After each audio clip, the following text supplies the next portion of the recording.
So what stories should you put in your book? That's a question I get a lot here at Dreamstarters Publishing. And we've helped entrepreneurs all over the world bring their stories to life in a book so they can use it as a brand builder, a credibility builder, an influence builder. The answer to this question really comes down to relevancy. How relevant is this story to the lesson? Okay, you really want to connect the lesson with the story, okay? And the reason why is because, yes, they want to read this book to excel their life in some fashion, but they want to know a little bit about you as a person. So the answer to this question is, what stories do you want the reader to know about you? If I'm a dog lover, I want to hear stories about you being a dog lover. If I like classic cars, I want to learn about you doing stuff with classic cars. Because in a sense, we're always looking for people like ourselves. And then you might want to even break it down and say, everybody in your life is sort of a reflection of who you are. Or maybe you're a reflection of a combination of the people in your life. So let's just say you're reading this book. You really hope that the writer, if I was reading this book, you really hope that the writer of the book has some common ground.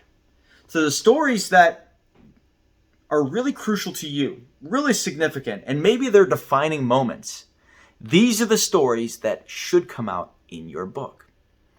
Some people struggle with the lessons that they want to teach in a book. And our philosophy here at Dreamstarters Publishing is 15 lessons, 15 stories.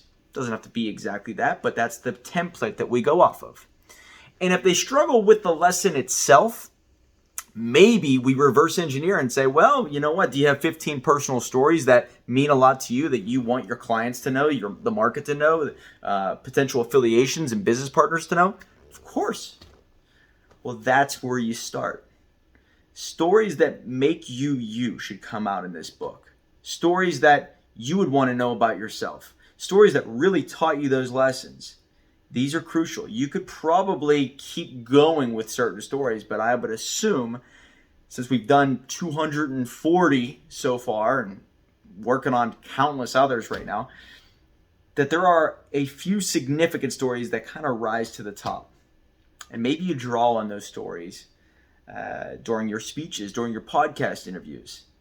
And if someone were to read this book and meet you in person, would that story ever come out? And if it does, maybe it's time to put that in your book. It should be a 1-to-1 ratio. What you say on your podcast, on the stage, with your clients, should come out in this book somewhere, and vice versa. So if you have any questions, please reach out to us. The story is just as important as the lesson itself. Sometimes maybe even more important. If they're going to dissect you as a person, you want them to know the real you. Therefore, they could put the book down and follow you online. What story is relevant to the lesson? But what story do you want the reader to know about you? So if you didn't know you, you would like to know you after reading that story. Contact us if you have any questions. We're here to make your next chapter a lot more exciting.